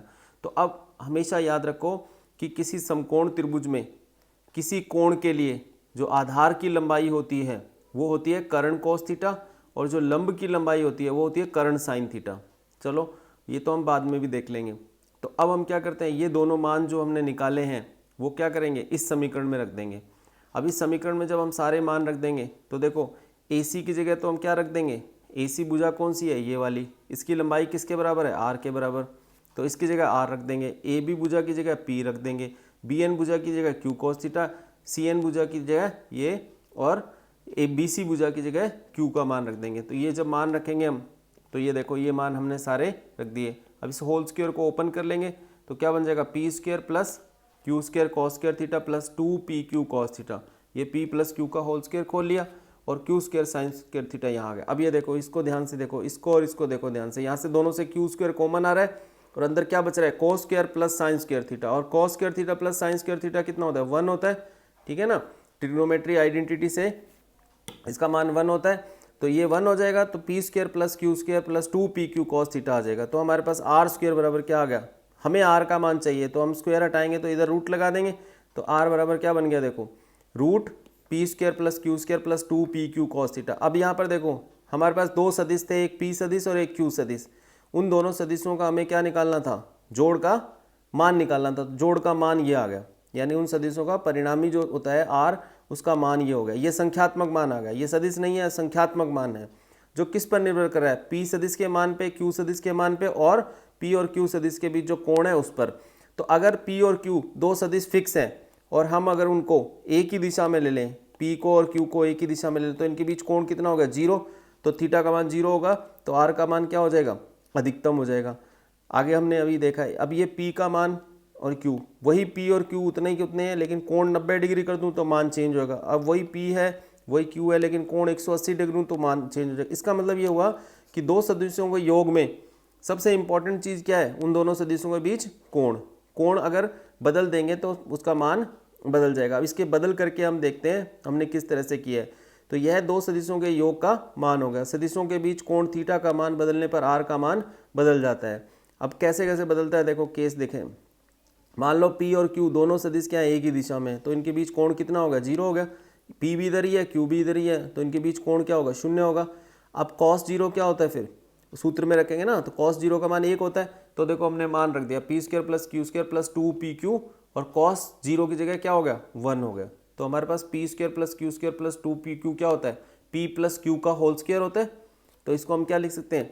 p + q का होल स्क्वायर, और उसके ऊपर क्या लगा हुआ है? वर्गमूल। तो हमारे पास रिजल्ट क्या आ गया? p + q। तो ये एक संख्यात्मक मान है, ये सदिश नहीं है। तो r का मान p का मान जैसे 5 न्यूटन और 4 न्यूटन है, तो 5 + 4 कितना हो गया? 9 न्यूटन हो गया। तो इस तरह से ये p का और q का सीधा योग होगा, तो ये अधिकतम मान है। तो जब दो सदिश एक ही दिशा में है, मान लीजिए यहाँ पर आपके पास में एक पिंड है इस तरह से, है ना, और ये जो पिंड है आप इस पे बल लगा रहे हो, तो आपने यहाँ पर 2 बल लगाए। दोनों बल क्या लगाए? आपने एक ही दिशा में लगाए। ये जैसे 5 न्यूटन का लगाया और ये आपने 2 न्यूटन का लगाया, तो टोटल बल कितना हो गया? कुल वो कितना हो गया? फिर सीधा 5 + 2 7 न्यूटन हो गया, सीधा सीधा, ठीक है ना। तो इस तरह से ये चीज़ है, तो ये अधिकतम मान हो गया। अब मान लीजिए दोनों विपरीत दिशा में हैं। दोनों विपरीत दिशा का मतलब क्या होगा कि मान लीजिए आपके पास ये पिंड है, इस तरह से आपके पास एक पिंड है। अब इस पिंड पर क्या करा आपने? 2 बल लगाए।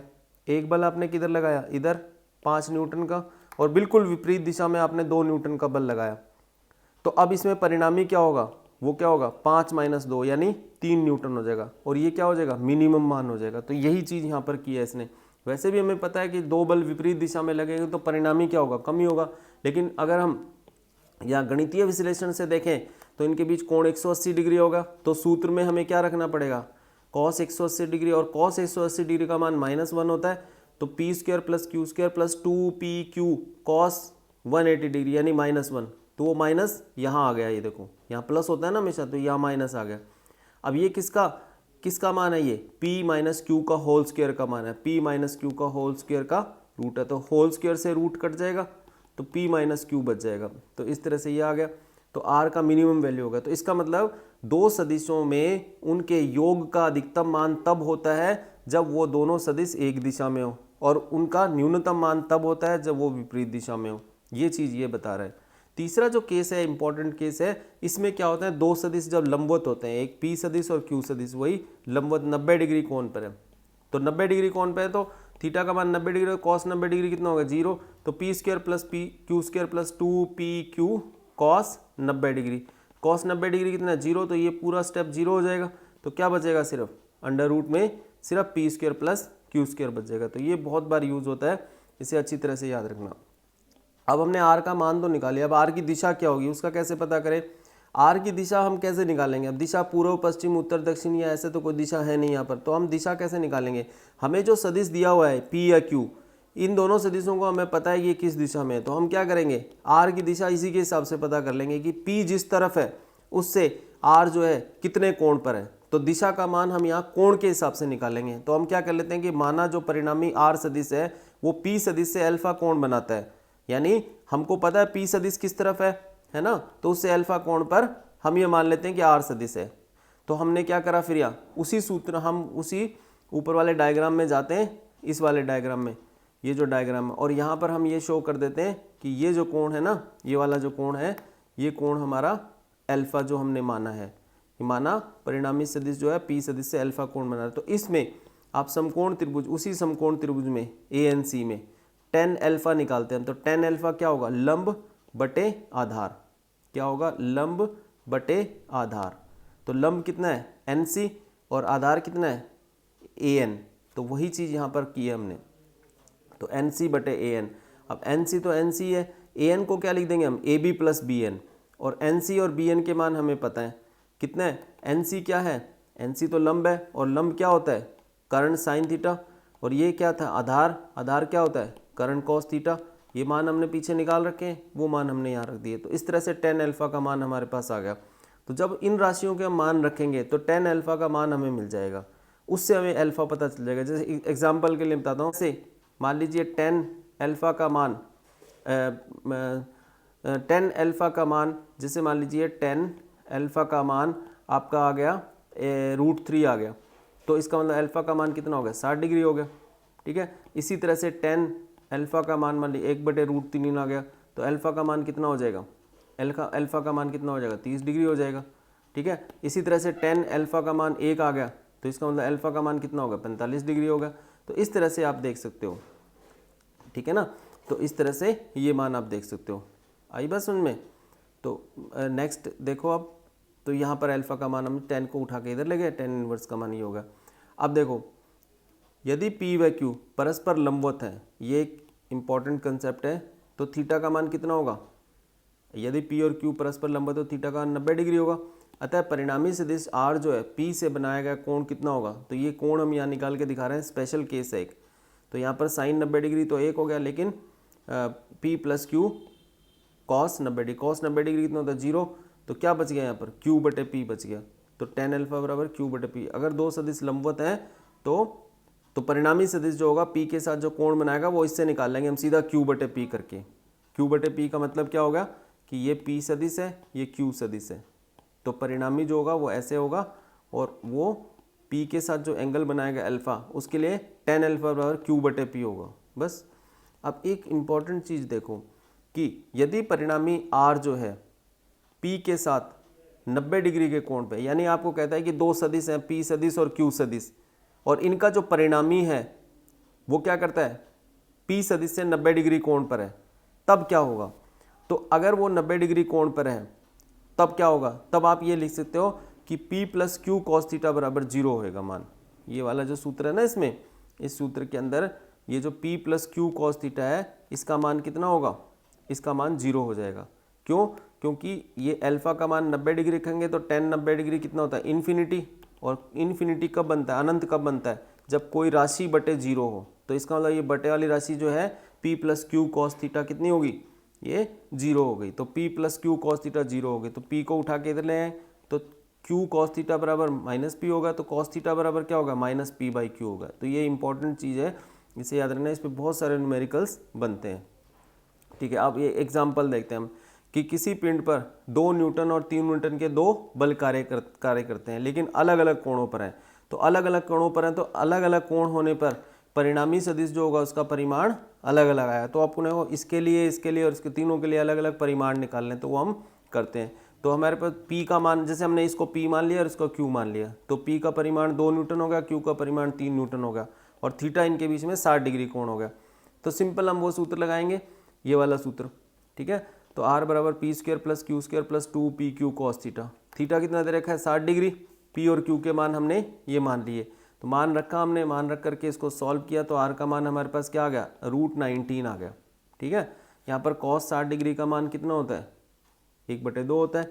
ठीक है, अब आपको अगर पूछा जाता है कि R का P के साथ कोण क्या होगा, P किसको माना था हमने 2 न्यूटन, तो इसका मतलब R 2 न्यूटन के साथ कितने कोण पर है, तो उसके लिए हम क्या करेंगे 10 अल्फ़ा बराबर Q sin theta P + Q cos theta.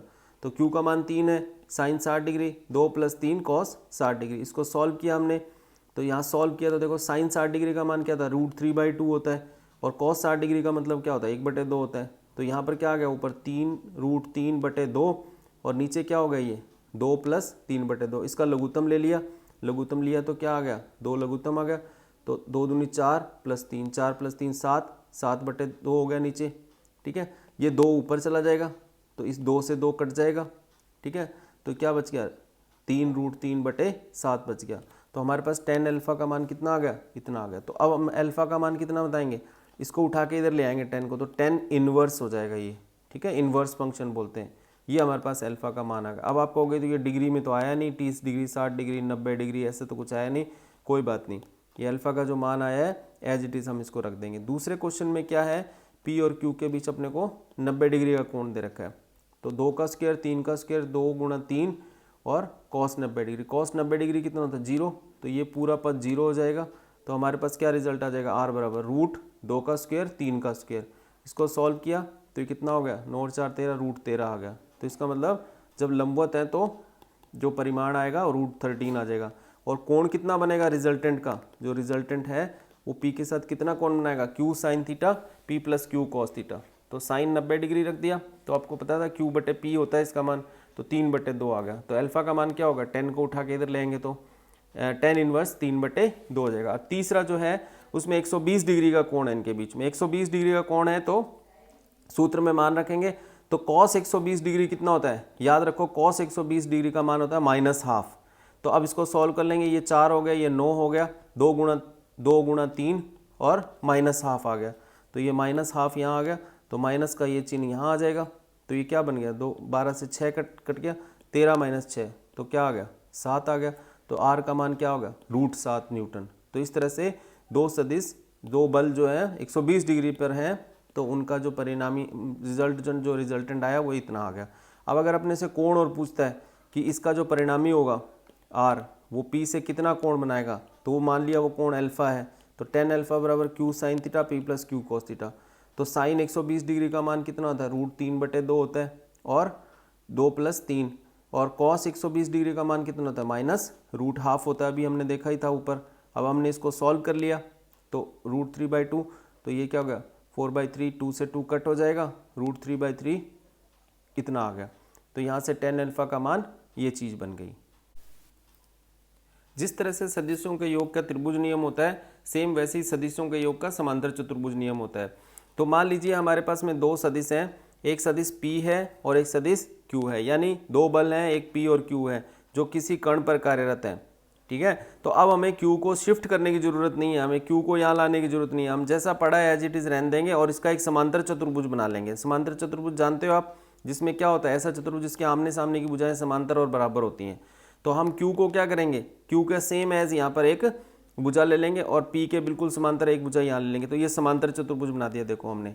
अब इस समांतर चतुर्भुज की मदद से हम क्या करेंगे, परिणामी को निकालेंगे। तो क्या होता है, दो सदिशों के योग का परिणाम व दिशा ज्ञात करने के लिए इसका उपयोग में लिया जाता है। यदि किसी समांतर चतुर्भुज की दो आसन भुजाओं को, आसन भुजाएं इनको बोलते हैं, ये वाली जैसे समांतर चतुर्भुज है ना, तो ये दो आसन भुजाएं हैं जो एक ही बिंदु से निकल रही हैं, को परिमाण और दिशा में दो सदिशों द्वारा व्यक्त किया जाए। तो परिमाण का मतलब जैसे ये जो सदिश है, ये सदिश कितना है, ये सदिश हमारा P है और ये सदिश हमारा कितना है, Q है।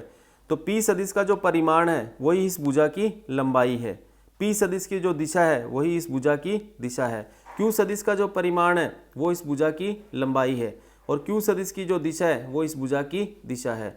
तो इस तरह से किसी समांतर चतुर्भुज की दो आसन भुजाओं को परिमाण व दिशा में दो सदिशों द्वारा व्यक्त किया जाता है। तो इसके कटान बिंदु से गुजरने वाला विकर्ण, इन दोनों का कटान बिंदु कौन सा है, ये इसका और इसका कटान बिंदु, तो यहाँ से गुजरने वाला समांतर चतुर्भुज का जो विकर्ण है वो क्या करेगा, परिणामी सदिश का मान व दिशा व्यक्त करेगा। इसका मतलब समांतर चतुर्भुज जब हम बनाएंगे तो उसका ये जो विकर्ण है, इसकी जो लंबाई है वो इन दोनों सदिशों के परिणामी सदिश के मान हो गए और इसकी जो दिशा है वो उस परिणामी सदिश की दिशा हो गई। तो हमने दो सदिश लिए P और Q, उनको जोड़ा, R सदिश हो गया।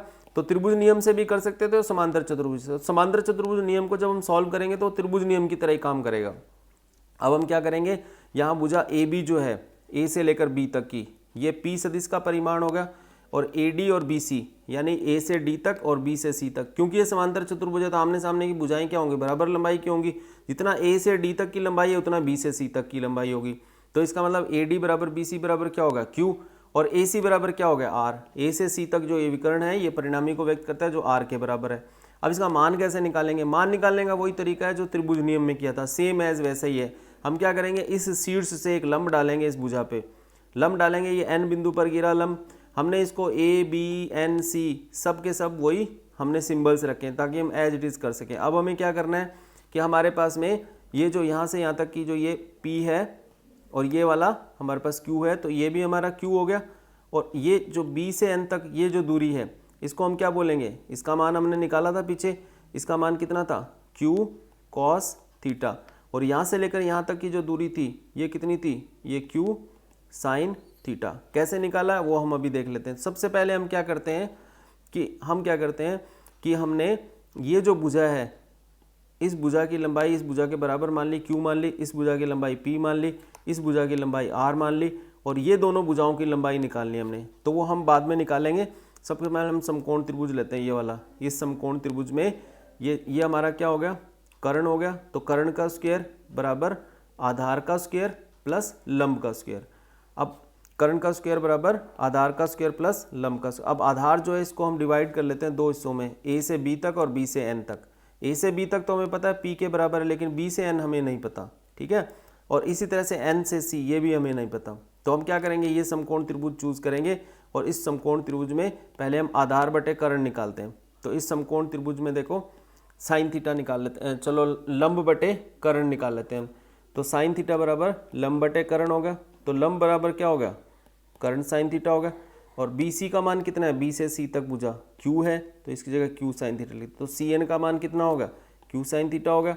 इसी तरह से आप क्या करते हैं, आधार बटे कर्ण निकालते हैं। तो आधार बटे कर्ण कितना होता है, कॉस थीटा। इसको उठा के यहाँ ले आए तो बी एन बराबर क्या होगा, बी सी कॉस थीटा, तो क्यू कॉस थीटा होगा। तो इस तरह से हम दोनों भुजाओं की हमें लंबाई पता चल गई। अब ये मान उठा के कहाँ रख देंगे, यहाँ पे रख देंगे। और A C B, A B, B N, C N सबके मान हमें पता है, सारे मान हमने यहाँ रख दिए। फिर उसके बाद वर्ग है, ये जो वर्ग को खोला, खोलने के बाद में हमारे को क्या मिला, Q square cos square theta और Q square sine square theta. तो क्यू स्क्वायर कॉमन ले लेंगे तो cos square plus sine square 1 हो गया। तो हमारे पास आर का वैल्यू क्या आ गया, आर का वैल्यू हमारे पास ये आ गया, ये देखो root P square plus Q square plus 2pq cos theta, same वही आ गया। यह परिणामी सदिश आर का मान है जो कि कोण थीटा पर निर्भर करता है। देखो वही रिजल्ट आया, दो सदिशों का योग का चाहे त्रिभुज नियम लगाओ चाहे समांतर चतुर्भुज नियम, रिजल्ट सेम मिलेगा। सिर्फ उसका जो ओरिएंटेशन है वो कैसा है, उसमें वो त्रिभुज बनता है, इसमें समांतर चतुर्भुज बनता है। अगर हम इसका P से कोण निकालेंगे आर का दिशा निकालने के लिए तो वो भी सेम वैसा ही निकलेगा। वही समकोण त्रिभुज लेंगे हम ANC बड़े वाला समकोण त्रिभुज, और 10 अल्फा कोण क्या है, यहाँ पर हमने अपनी तरफ से माना है कि आर जो है P से अल्फा कोण बनाता है। कितना कोण बनाता है, अल्फा कोण बनाता है। तो ये अल्फा कोण के लिए हमने निकाल लिया। तो ये देखो इस त्रिभुज में, इसी त्रिभुज में, ये आप ध्यान से देखो इस समकोण त्रिभुज में, तो 10 अल्फा बराबर क्या होगा, लंब बटे आधार। तो लंब कितना है, क्यू साइन थीटा, और आधार कितना है, P plus Q cos theta. तो बस यही किया है यहाँ पर, ये देखो Q sine theta P plus Q cos theta. तो यहाँ से अल्फा का मान क्या हो जाएगा, 10 inverse Q sine theta P plus Q cos theta, same वही रिजल्ट आ गई, ठीक है। तो ये सदिशों का योग का समांतर चतुर्भुज है। तो त्रिभुज और समांतर चतुर्भुज नियम तब लगाए जाते हैं जब दो सदिशों का योग करना है और परिणामी निकालना है। अगर दो से ज्यादा सदिश हैं तब सदिशों के योग का बहुभुज नियम लगाएंगे। बहुभुज यानी जिसमें बहुत सारी भुजाएं हैं। तो मान लीजिए हमने क्या करना है कि एक ऐसा बहुभुज मानना है जिसमें n भुजाएं हैं, ठीक है। तो जब n सदिशों का योग किया जाता है तो परिणामी सदिश का मान व दिशा ज्ञात करने के लिए सदिशों के योग का बहुभुज नियम उपयोग में लिया जाता है, ठीक है। अब ये कैसे करते हैं हम, देखो ये हमने एक बहुभुज यानी पंचभुज बना लिया, 1 2 3 4 5। यदि किसी बहुभुज की n-1 भुजाओं को परिमाण व दिशा में क्रमागत सदिशों द्वारा व्यक्त किया जाता है तो nवीं भुजा विपरीत क्रम में इनके परिणामी सदिश को परिमाण और दिशा में व्यक्त करती है। मान लीजिए हमारे पास कितने सदिश हैं, 1 2 3 4, 4 सदिश हैं, A सदिश, B सदिश, C सदिश, D सदिश। इन चारों सदिश से हमने परिमाण और दिशा के रूप में किसी पंचभुज की 4 भुजाओं को व्यक्त कर दिया। ये देखो सेम ऑर्डर में है, ये ऑर्डर नहीं टूट रहा इनका, जिस तरफ हम चल रहे हैं उसी तरफ चलते जा रहे हैं। तो पांचवी भुजा जो बचेगी वो विपरीत क्रम में क्या करेगी, इन चारों सदिशों के परिणामी को व्यक्त करेगी। बस इतनी सी बात है। अब इसको अगर हमें प्रूफ करना है कि ये A plus B plus C plus D equals R कैसे हुआ इसमें, तो उसको प्रूव करने के लिए क्या है, हम बिल्कुल सिंपल तरीका है हमारे पास। सबसे पहले हम क्या करेंगे, ये विकर्ण मिलाएंगे तो एक त्रिभुज बन गया ये। तो इस त्रिभुज में देखो सेम ऑर्डर वाले दो भुजाएं ले लेते हैं हम। तो हम क्या करेंगे, A सदिश प्लस B सदिश करेंगे तो वो किसके तुल्य होगा, इस वाली भुजा के तुल्य होगा। यानी ये भुजा आपको दिख रही है ना, तो ये क्या हो गया, A प्लस बी हो गया। तो A सदिश प्लस B सदिश बराबर क्या हो गया, ln भुजा हो गया। तो यहाँ पे देखो इसमें यहाँ पे कर रखा है ln किसके बराबर होगा, lm plus mn, lm plus mn के बराबर। तो lm कितना है, a है तो इसकी जगह a लिख दिया, mn कितना है, b है तो इसकी जगह b लिख दिया। तो अब त्रिभुज LNO में अब दूसरा त्रिभुज लेते हैं LNO। इस त्रिभुज में देखो अब, तो ये भुजा प्लस ये भुजा बराबर ये भुजा होगा। तो ln प्लस NO, ln का मान कितना है, a प्लस बी है तो वो यहाँ रख दिया a प्लस बी। और NO का मान कितना है, NO का मान C है तो इसकी जगह क्या रख दिया हमने, C रख दिया। तो हमारे पास LO का मान क्या आ गया, LO सदिश, ये कितना आ गया, A plus B plus C आ गया। अब और आगे बढ़ते हैं, अब हम ये वाला त्रिभुज ले लेते हैं। ये देखो ये सेम ऑर्डर में होगी दो भुजाएं, और ये विपरीत ऑर्डर में, तो विपरीत ऑर्डर वाली को इन दोनों के योग के बराबर रख देंगे। तो हम क्या करेंगे, एल पी बराबर L O plus O P. तो एल ओ का मान कितना है, इतना है जो हमने यहाँ निकाला है, और ओ पी का मान इतना है। तो ये क्या हो गया फिर, एल पी बराबर, एल पी को हमने क्या मान लिया, आर मान लिया परिणामी, तो आर बराबर क्या हो गया, A plus B plus C plus D. तो ये प्रूफ हो गया। इस तरह से हमने प्रूव कर दिया सदिशों के योग का बहुभुज नियम हो गया ये। अब हम एनसीईआरटी कुछ एग्जाम्पल देखते हैं अपनी बुक के। तो एक एग्जाम्पल इसमें है कि 2 न्यूटन और 3 न्यूटन के 2 बल दिए हुए हैं हमें, जिनका परिणामी 4 न्यूटन है। तो हमें ये बताना है कि 2 और 3 न्यूटन के बलों के बीच का कोण क्या होगा। तो इस क्वेश्चन को हम कैसे करेंगे, सबसे पहले हम ये देखेंगे कि हमें जो 2 बल दे रखे हैं, एक तो 2 न्यूटन है और एक बल जो है वो 3 न्यूटन है। 2 न्यूटन वाले को हम P मान लेते हैं, 3 न्यूटन वाले को अगर हम Q मान लेते हैं, तो इनका परिणामी दे रखा है हमें R 4 न्यूटन पहले से दे रखा है हमें, ठीक है। तो हमें ये कोण थीटा पता करना है। तो हमारे पास सूत्र होता है परिणामी निकालने का। तो R बराबर क्या होता है, P square plus Q square plus 2PQ cos theta, और इसके ऊपर वर्गमूल होता है।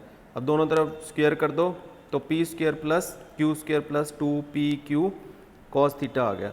अब यहाँ पर हमें तीनों पी क्यू और आर के मान दे रखे हैं, तो मान रख देंगे। थीटा पता करना है, थीटा नहीं पता हमें, थीटा कैसे पता करेंगे। देखो आर का मान 4 है तो 4 का स्क्वायर, पी का मान कितना है 2 है तो 2 का स्क्वायर, क्यू का मान कितना है 3 है तो 3 का स्क्वायर, फिर 2 गुणा 3 गुणा कॉस थीटा, ये चीज़ हो गई, ठीक है। उसके बाद 4 16 आ जाएगा, 4 आ जाएगा, 9 आ जाएगा, और 3 दूनी 6 दूनी 12 कॉस थीटा। तो यहाँ से ये हो गया 16 बराबर 9 और 4 13 प्लस 12 कॉस थीटा। तो 12 कॉस थीटा बराबर कितना बन जाएगा, 16 माइनस 13। तो 12 कॉस थीटा बराबर कितना हो गया, 16 में से 13 गए 3 बच गए, तो कॉस थीटा बराबर कितना आ गया 3/12 यानी 1/4। अब बताओ कॉस थीटा का मान 1/4 कब होता है, तो हमें नहीं पता, तो हम थीटा बराबर क्या लिख देंगे, कॉस इनवर्स 1/4, ये मान आ गया हमारा। तो 2 न्यूटन व 3 न्यूटन के बीच कोण थीटा बराबर कॉस इनवर्स 1/4 है, ये हमारा रिजल्ट हो गया। अब एक दूसरा एग्जाम्पल देखते हैं हम। इस एग्जाम्पल में 2 बल हैं जो परस्पर लंबवत हैं, परिमाण उनके बराबर हैं, और उनका जो रिजल्टेंट है वो 20 न्यूटन का है। अपने को दे रखा है 20 न्यूटन उनका रिजल्टेंट है, और दोनों बल परिमाण में बराबर हैं और लंबवत हैं। तो अब इन बलों का जो मान है वो क्या होगा, वो मान ज्ञात करना है। तो बिल्कुल आसान है इसको ज्ञात करना। तो हमने क्या करा, एक बल इधर मान लिया ये बल का मान x है, और बिल्कुल लंबवत जो दूसरा बल है वो भी x मान का होगा, और इनका जो परिणामी है r वो हमें कितना दे रखा है, वो 20 न्यूटन दे रखा है। दोनों बलों के बीच कोण थीटा हमें पता है 90 डिग्री है, तो हम कर लेंगे। तो हमारे पास परिणामी का क्या सूत्र होता है, परिणामी बल का, परिणामी बल r बराबर होता है P square plus Q square plus 2PQ cos theta, और इसके ऊपर रूट होता है। तो हम दोनों तरफ स्क्वायर कर देते हैं, आर स्क्वायर बराबर P square plus Q square plus 2PQ cos theta. अब यहाँ पर P बराबर Q बराबर हमें क्या माना है, x हमने अपनी तरफ से माना हुआ है, ठीक है, और R हमें दे रखा है, R का मान कितना है, R का मान 20 न्यूटन है। ये दोनों मान रख लेंगे, और थीटा हमें दे रखा है 90 डिग्री है। तो हम इसको सॉल्व कर लेंगे। तो हम कैसे करेंगे, देखो इसको सॉल्व कैसे करेंगे, यहाँ देखते हैं हम। तो हम इसको सॉल्व कैसे करेंगे, तो हम क्या करते हैं, यहाँ पर रख देते हैं R का मान रख देते हैं। R का मान कितना दे रखा है 20 का स्क्वायर x स्क्वायर P और Q दोनों को x मान रखा है, फिर 2 गुणा P गुणा Q यानी x स्क्वायर और कॉस थीटा। समझ आया, यहाँ पर x गुणा x हो गया, x गुणा P गुणा Q यानी x गुणा x, तो x स्क्वायर बन गया, और कॉस थीटा, और कॉस थीटा का मान कितना है, यहाँ पे कॉस थीटा का मान भी रख देता हूँ मैं, कॉस का मान 90 डिग्री है, तो यहाँ 90 डिग्री। अब आपको पता है कॉस 90 डिग्री कितना होता है, वो तो 0 होता है। तो हमारे पास क्या आ गया, 20 गुणा 400 हो गया, x square plus x square कितना हो गया 2x स्क्वायर हो गया, और ये क्या हो गया 0 हो गया, क्योंकि कॉस 90 0 है तो ये मान 0 हो गया। तो हमारे पास आ गया 2x स्क्वायर बराबर 400। तो यहाँ से x स्क्वायर बराबर कितना आ जाएगा 400/2 यानी 200 मान आ गया हमारा। तो x बराबर कितना आ जाएगा, हम वर्गमूल ले लेंगे, तो 200 का वर्गमूल हमने यहाँ से ले लिया। तो 200 वर्गमूल क्या होता है 20, यानी 20 को 20 से गुणा करेंगे तो क्या बन जाएगा 200 बन जाएगा। सॉरी, हम क्या करेंगे, अब इसका वर्गमूल ले लेंगे,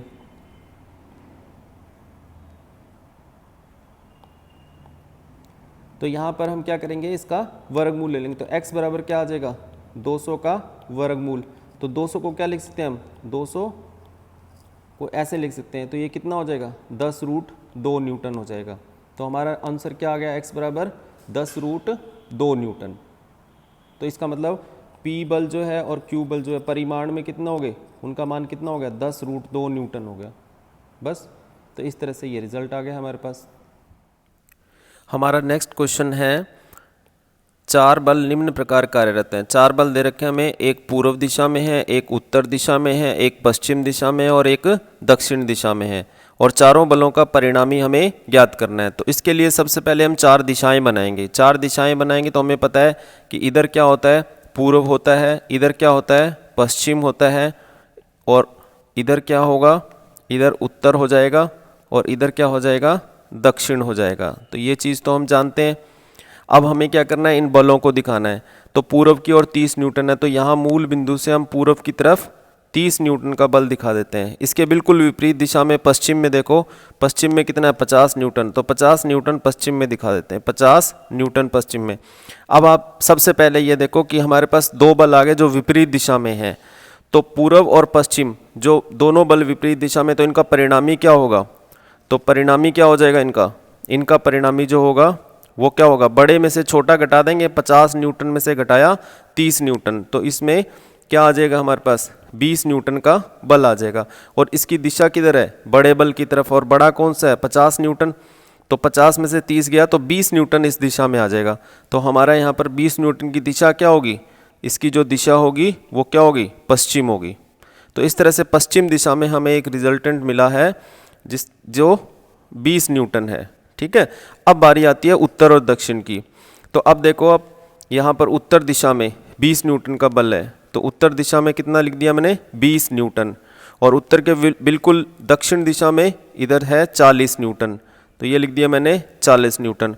अब देखो इनका परिणामी क्या होगा, तो आप देखो 20 न्यूटन उत्तर है और 40 न्यूटन दक्षिण है, तो परिणामी क्या हुआ, तो परिणामी बल, तो परिणामी बल बड़े में से छोटा घटा देंगे तो 40 न्यूटन माइनस 20 न्यूटन, तो हमारे पास आ गया 20 न्यूटन। अब इसकी दिशा किधर होगी, देखो 40 न्यूटन बड़ा है या 20 न्यूटन बड़ा है, 40 बड़ा है, तो परिणामी किधर होगा, 40 की तरफ होगा। ये ज़्यादा बल लगा के खींच रहा है, इधर बल कम है, तो परिणामी किधर होगा, ज़्यादा की तरफ, और कितना होगा, 40 माइनस 20। तो जब किसी सरल रेखा पर 2 बल होते हैं तो उन्हें बड़ी आसानी से हम परिणामी निकाल सकते हैं। तो 20 न्यूटन आ गया। इसकी दिशा किधर मानेंगे हम, दिशा किधर लेंगे, इसकी जो दिशा है वो 40 न्यूटन की तरफ है, यानी दक्षिण में है। ठीक है, तो इस तरह से हमारे पास 2 बल आ गए, एक ये आ गया और ये आ गया। तो ये जो दूसरा बल है परिणामी वो इधर हो गया 20 न्यूटन का। तो अब अगर हम यहाँ देखें, तो अगर हम यहाँ पे देखें परिणामी बल, ठीक है, तो परिणामी बलों की दिशा, तो वो दिशा किधर आई है, एक किधर आई है, एक की दिशा जो है ये 20 न्यूटन हो गया, और एक की दिशा इधर आ गई, ये 20 न्यूटन हो गया। ठीक है, ये हमें पता है ये पश्चिम है, और ये क्या है, ये हमें पता है ये दक्षिण दिशा है। अब इन दोनों का परिणामी निकालना है। तो अब यहाँ पर हमें सदिशों के योग का समांतर चतुर्भुज नियम लगाना होगा। तो सदिशों के योग के समांतर चतुर्भुज से r का मान क्या होगा, तो इनका परिणामी क्या होगा, परिणामी r बराबर, तो वो होता है ना p² प्लस q²। अब ये दोनों लंबवत हैं, इसलिए 2pq cos 90 डिग्री लिखेंगे तो क्या हो जाएगा 0, तो इसलिए सिर्फ इतना लिखा है हमने। तो r बराबर क्या होगा, अब इसमें से कोई एक p मान लो, कोई एक q मान लो, तो दोनों ही समान है, तो यहाँ लिख दिया मैंने 20 का स्क्वायर 20 का स्क्वायर। ठीक है, तो ये कितना हो गया 400 प्लस 400, तो 400 400 कितना हो गया 800, तो रूट 800 हो गया ये। अब रूट 800 जो है उसको अगर हम सॉल्व करें तो r का मान कितना आ जाएगा 800 का अंडर रूट। तो 800 का अंडर रूट को हम क्या लिख सकते हैं, 8 गुणा 100 का अंडर रूट। अब देखो 8 का अंडर रूट गुणा 100 का अंडर रूट, ये इस तरीके से हम इजीली कर सकते हैं। 100 का अंडर रूट कितना होता है 10, 8 का अंडर रूट कितना होता है, 8 का अंडर रूट क्या होगा 2 रूट 2 होगा, 4 गुणा 2 होगा ना। देखो 8 का रूट कैसे निकाला मैंने, 4 गुणा 2 करके लिख दिया इसको। तो अब इसको मैं क्या लिख सकता हूँ 10 गुणा रूट 4 कितना होता है 2 होता है, और रूट 2 को इतना ही छोड़ दिया, तो हमारे पास क्या आ गया 20 रूट 2 न्यूटन। ठीक है, तो इस तरह से हमारे पास परिणामी बल का मान प्राप्त हो गया, जिसकी दिशा इस तरह से हमने यहाँ पे दिखा दी। अब हमारा नेक्स्ट क्वेश्चन जो है वो है बारिश की बूंदें 35 मीटर प्रति सेकंड की चाल से नीचे की ओर गिर रही हैं। तो हम क्या करते हैं, यहाँ नीचे की तरफ बारिश की बूंदें दिखा देते हैं। किस चाल से गिर रही हैं? 35 मीटर प्रति सेकंड की चाल से। वी रेन लिख देता हूँ इसको, ठीक है। और फिर उसके बाद में क्या है, नीचे की ओर गिर रही हैं। कुछ समय बाद तेज हवा 12 मीटर प्रति सेकंड की चाल से पूर्व से पश्चिम दिशा में चलने लगती है। तो ये हमारी पूर्व दिशा है, ये हमारी है पश्चिम दिशा। तो पश्चिम दिशा में किस चाल से चल रही हैं? 12 मीटर प्रति सेकंड। तो ये पश्चिम दिशा में मैंने दिखा दिया वी विंड 12 मीटर प्रति सेकंड, ठीक है। ये पूर्व है, ये पश्चिम है। अब अपने को क्या निकालना है? अब हमने को निकालना है कि जो बारिश है उसका परिणामी वेग क्या होगा। जो बारिश का परिणामी वेग होगा, छाते की दिशा वही रखनी होगी हमें। छाता किस दिशा में रखना है ये डिपेंड करेगा कि जो बारिश हो रही है उसकी परिणामी दिशा क्या है। तो पहले हम परिणामी वेग निकाल लेते हैं बारिश का, और साथ में हम फिर दिशा भी निकाल लेंगे। तो इसको हम कैसे करेंगे वो हम देखते हैं अब। तो सबसे पहले हम निकालते हैं रिजल्टेंट ऑफ रेन, यानी बारिश की बूंदों का परिणामी वेग। तो बारिश की बूंदों का परिणामी वेग क्या होगा? वी आर का स्क्वायर प्लस वी डब्ल्यू का स्क्वायर। अब चूंकि इसमें वी आर और वी डब्ल्यू लंबवत है, इसलिए हम cos 90 को 0 मानते हुए इतना ही लेंगे। तो r बराबर क्या हो जाएगा? अब वी आर कितना है? 35 का स्क्वायर प्लस ये हो गया 12 का स्क्वायर, और इस स्क्वायर को हम ये आ गया 34। तो हमारा आंसर आ गया r बराबर 34 मीटर प्रति सेकंड। अब हम इसकी दिशा देखते हैं। अब वो अपने छाते की दिशा किधर रखेगा वो चीज़ हम देखते हैं। तो मान लिया हमने कि वो ऊर्ध्वाधर से, ये ऊर्ध्वाधर दिशा है ना, ये नीचे की तरफ, ये ऊर्ध्वाधर दिशा से माना ये परिणामी रेन इस तरफ, बारिश इस तरफ, यानी बारिश की जो दिशा है वो ये है। इस तरह से बारिश गिर रही है क्षैतिज पर। तो मान लिया, तो उसे अपना छाता किधर रखना होगा? इसी दिशा में रखना होगा। तो ऊर्ध्वाधर से, ऊर्ध्वाधर दिशा से वो अल्फा कोण पे अपना छाता रखता है, अल्फा कोण पे, ठीक है। तो हमें अल्फा निकालना है। तो हम क्या करेंगे, जिसके साथ परिणामी कोण बनाता है उसको क्या मान लेते हैं? P, और उसके लंबवत जो होता है उस सदिश को मान लेते हैं Q। तो हमारे लिए P सदिश का मान 35 हो गया और Q सदिश का मान जो है वो 12 हो जाएगा। तो फिर हम परिणामी कैसे निकालते हैं? तो परिणामी की दिशा, तो परिणामी की दिशा के लिए हमारे पास सूत्र होता है tan alpha equals Q sine theta P plus Q cos theta. अब यहाँ पे जो वी आर है और वी विंड है ये दोनों लंबवत हैं, तो थीटा कितना हो जाएगा? थीटा 90 डिग्री हो जाएगा। तो tan अल्फा का जो मान आएगा वो Q बटे P बन जाएगा, क्योंकि साइन 90 डिग्री जो होता है उसका मान कितना होता है? साइन 90 डिग्री का जो मान होता है वो तो होता है 1, और कॉस 90 डिग्री का जो मान होता है वो 0 होता है। तो ये वाला जो मान है ये तो 0 हो गया और ये 1 हो जाएगा, Q बटे P बच गया। अब Q बटे P में हमने निकाल लिया tan अल्फा बराबर, Q का मान 12 है, P का मान 35 है। तो अल्फा बराबर कितना आ जाएगा? अल्फा बराबर tan को उधर ले जाएंगे, tan इनवर्स 12 बटे 35। तो इस तरह से वो व्यक्ति जो है वो ऊर्ध्वाधर से इस दिशा में अपने छाता, क्योंकि बारिश ऐसे हो रही है तो उसे अपना छाता ऐसे रखना होगा, तो वो अपना छाता ऐसे रखेगा। कितने कोण पर रखेगा? ये देखो अल्फा कोण पे, और अल्फा का मान मैंने यहाँ पर आपको बता दिया 12 बटे tan इनवर्स 12 बटे 35।